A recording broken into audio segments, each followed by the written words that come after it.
Location Solaris বন Hooghly phase 2। আপনারা জানেন এখানে আমাদের ইন্টেরিয়র কাজটি হয়েছে এই ফ্ল্যাটটি 3 BHK, তারই ডিটেলসটা আপনাদেরকে দেখাবো। কেন কি কাজটি আমাদের অলমোস্ট কমপ্লিট। তো সবথেকে প্রথমে দেখাতে যাবে যে দেখুন এখানে গ্রিল ওয়ার্ক করা হচ্ছে, যেটা নাকি কালো গ্রিল আছে। এটা রেট পড়ে যাবে 105 টাকা পার কেজি। পুরো ফ্ল্যাটটি গ্রিল দিয়ে দিয়ে দেওয়া হয়েছে যাতে নাকি কোনো বিপদ আপদ না হয়, আর কাস্টমারের রিকোয়ারমেন্টও ছিল। এছাড়া সবথেকে আগে দেখাতে যাবো আমি একটা টিভি ইউনিটের ভিডিও, যেটা নাকি খুবই এলিগেন্ট লাগছে এবং সানমাইকাটা একটা 3D সানমাইকা আছে। যেহেতু এখানে একটু লাইটটা কম, আমি ভালো করে দেখাতে পারছি না, লাইটগুলো লাগুক আবার আমি আপনাদের সাথে শেয়ার করবো ভিডিও। তো সেটা খুবই সুন্দর হয়েছে। এখানে প্রচুর লাইটেরও ফেসিলিটি দেওয়া রয়েছে। দেখুন এখানে 3খানা লাইট আছে, এই প্রত্যেকটির মধ্যে লাইটস আছে, যেগুলো নাকি দেখতে খুবই সুন্দর লাগবে। আর এখানে দেখুন স্পেসের জন্য কতগুলো বক্স দেওয়া রয়েছে। এতগুলো বক্সে আপনাদের যত জিনিসপত্র টুকটাক জিনিস আছে সেগুলো প্রচুর ধরে যাবে। এবং আমি দেখাতে যাবো যে ডেপথটা কত, বক্সের দেখুন ডেপথটা কত আছে। এটা তো অনেক জিনিস আমাদের ঘরে ধরে যাবে। কিছু প্যাসেজের জন্য এখানে একটি বক্স করে দেওয়া রয়েছে, যেটা নাকি খুব সুন্দর লাগছে। ইভেন যাতে এই বক্সটি ভালোভাবে বন্ধ থাকে, এখানে একটি ম্যাগনেট প্রোভাইড করা রয়েছে যাতে নাকি এটা খুলে যাওয়া তো এমনিও কোনো ব্যাপার নেই, বাট মানে ম্যাগনেটটা লাগানোতে এটা সম্পূর্ণভাবে টাইট হয়ে গেছে। এবার আসছি কিচেনে। কিচেনে দেখুন যেখানে প্রোভাইড করা হয়েছে রেড এবং গ্রে কালারের সানমাইকার ম্যাচিং, এই কম্বিনেশনটা খুবই ভালো লাগছে দেখতে। আর এবার আমি দেখাতে যাবো যে ভিতরে দেখুন কত স্পেস দেওয়া রয়েছে, কত স্পেস আছে এখানে সমস্ত জিনিসপত্র রাখার জন্য।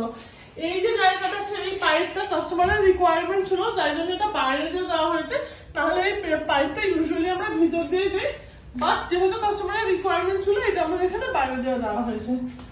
এখানেও দেখুন প্রোভাইড করা হয়েছে 3টে বাস্কেট, যেগুলো আছে সম্পূর্ণভাবে স্টেইনলেস স্টিলের। এবং এই বাস্কেট গুলো যেগুলো আছে এগুলো প্রত্যেকটি ব্র্যান্ডেড কোম্পানির বাস্কেট। এখানে ট্যাগগুলো খুলে গেছে নেই। এর ভিতরে দেখুন কত স্পেস, প্রচুর বাসন কোসন সব ধরে যাবে এর ভিতরে। 3টে বাস্কেট প্রোভাইড করা হয়েছে। আর এছাড়া আরো সাইডে এখানে জায়গা রয়েছে যাতে নাকি জিনিসপত্র আরো রাখা যেতে পারে। এই দেখুন ভিতরে কত জায়গা, এখানে আপনারা গ্যাস রাখতে পারবেন, এখানে এক্সট্রা জিনিস রাখতে পারবেন, সমস্ত কিছু ধরে যাবে। আর এই জায়গাটাও যাতে নাকি কিচেন এটা অ্যাক্সেসিবল রাখা হয়েছে, যাতে নাকি যখন কিচেনটা পরিষ্কার করতে আসবে, কোনো কাজ থাকবে, এটা যাতে ইউজ করা যায়, তাই জন্য এখানে একদম অ্যাক্সেসিবল আছে জায়গাটা। আরো এখানে দেখুন কত স্পেস, কত জায়গা, সমস্ত খুব সুন্দরভাবে জিনিসপত্র রাখা যাবে। এবং এই যে এগুলো আছে এগুলো সব হচ্ছে মুভেবল, এগুলো নাকি শিফট করা যাবে। যদি মনে করেন এখানে বড় জিনিস রাখবেন তো এটা সরিয়ে নিতে পারবেন। প্রত্যেকটি হিঞ্চেস যেগুলো আমরা প্রোভাইড করি এগুলো হাইড্রোলিক হিঞ্চেস। এছাড়া হ্যান্ডেলস গুলো সমস্ত স্টেনলেস স্টিলের, আর দেখতেও খুবই এলিগেন্ট।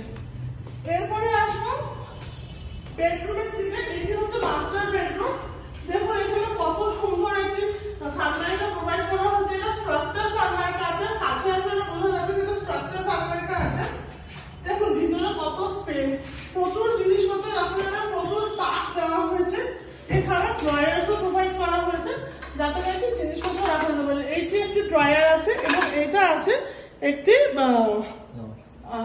লক আছে, একটা এটা একটি লকার আছে, আর এটা হচ্ছে যে ড্রয়ার আছে। ওখানে কিছু স্পেস দেওয়া হয়েছে, যেহেতু এটা অনেকটা উঁচু বাট সামনে দিয়ে বন্ধ, তো এখানেও কোনো জিনিসপত্র রাখার জন্য জায়গা দেওয়া হয়েছে, যে এক্সট্রা জিনিসপত্র ঘরে রাখার জন্য। বেড যেটা আছে দেখুন বেডটাও কত সুন্দর লাগছে, কত এলিগেন্ট লাগছে। এছাড়া এই যে বেডটা আছে, এটা হচ্ছে হাইড্রোলিক বেড আছে, ভিতরে প্রচুর জিনিস ধরে যাবে, ভিতরেও প্রচুর জিনিস ধরে যাবে। দেখুন এটা কতটা ভালো লাগছে বেডটা। আর এটা অ্যাক্সেসিবল খুব সুন্দর, এটা 150 কিলো ওপর নিতে পারবে। দেখুন আমি কত সহজে বন্ধ করে দিতে পারবো, তো যে কোনো মানুষের এটা বন্ধ করতে কোনো প্রবলেম হবে না। এবার দেখুন যে একটা মন্দির কাম ক্যাবিনেট। দেখুন এই মাঝখানটাতে মন্দির করা হয়েছে, উপরটাতে ক্যাবিনেট আছে যাতে নাকি জিনিসপত্র সব রাখা যায় এখানে। আর নিচে একটা ইউনিক জিনিস দেখাতে চাইবো, পায়ে এখন সবারই ব্যথা, দাঁড়িয়ে পুজো করাটা একটা ডিফিকাল্ট ব্যাপার হয়ে যায়, বসে পুজো করাটা একটা ডিফিকাল্ট ব্যাপার এই জায়গাটাতে। তাই জন্য এখানে প্রোভাইড করা হয়েছে একটি বক্স, যাতে নাকি এখানে বসে চেয়ার, যাতে নাকি বসে পুজো করা যায়। আর এর এগুলো এখনো পরিষ্কার করা হয়নি, পরিষ্কার হয়ে গেলে আরো ভালো লাগবে, যাতে নাকি এই এখানে কিছু জিনিসপত্র রাখা যেতে পারে।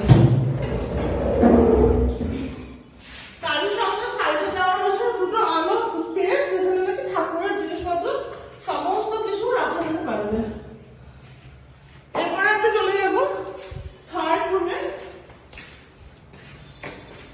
যেখানে একটা ওয়ার্ড্রপ দেওয়া হয়েছে। এই ওয়ার্ড্রপটাও সেমই আছে, মার্বেল ফিনিশের সানমাইকা আছে এটা, যেটা মানে এখন খুবই চলছে আর এগুলো দেখতে খুবই ভালো লাগে। আর তার সঙ্গে বেড তো হাইড্রোলিক বেড তো এখানে আছে। এটা দেখাতে যাবো ওয়ার্ড্রপটা, যেখানে সব থেকে প্রথমে দেওয়া হয়েছে একটা আউটার লক। এছাড়াও ভিতরে দেওয়া রয়েছে দেখুন এখানে একটি ইনার লকার দেওয়া রয়েছে। আর এর সঙ্গে আমি দেখাতে চাইবো তো দেখুন এটা কিন্তু মানে খুলে যাওয়ার মতন না, এটা এমন না যে কেউ খুব ইজিলি খুলে নিতে পারবে। এর ভিতরে দেওয়া রয়েছে ছিটকিনি, যাতে নাকি যদি কোনো সময় লকটা নাও লাগানো হয় তাতেও কিন্তু এই ওয়ার্ড্রপটা সেফ থাকবে, যে সবসময় যে লক লাগাইনি বলে যে আমার ওয়ার্ড্রপটা বন্ধ থাকবে না, খুলে যাবে, এরকম কোনো ব্যাপার নেই। যেহেতু পাল্লাটা এত বড়, এর ভিতরে ছিটকিনিও প্রোভাইড করা রয়েছে। এই বেডটি আমরা তুলে দেখাচ্ছি যে এটাও একটা হাইড্রোলিক বেডই আছে, যেটা নাকি ক্যাপাসিটি হচ্ছে 150 থেকে 175 কিলো। আর এখানে মানে পুরো ফ্ল্যাটটি ফল সিলিং হয়নি, এখানে ফল সিলিংটা শুধু এইটুকু জায়গায় করা হয়েছে, যেটা দেখি একটি এলিগেন্ট ফল সিলিং আছে, খুবই সুন্দর লাগবে। লাইটস এখনো করা হয়নি, এখানে লাইট যখন পড়বে জিনিসটা দেখতে খুবই সুন্দর লাগবে। যদি ইন্টেরিয়র রিলেটেড কোনো কোয়ারিজ আপনাদের থাকে আপনারা আমাদেরকে ফোন করতে পারেন। আমাদের ফোন নাম্বার হচ্ছে 7003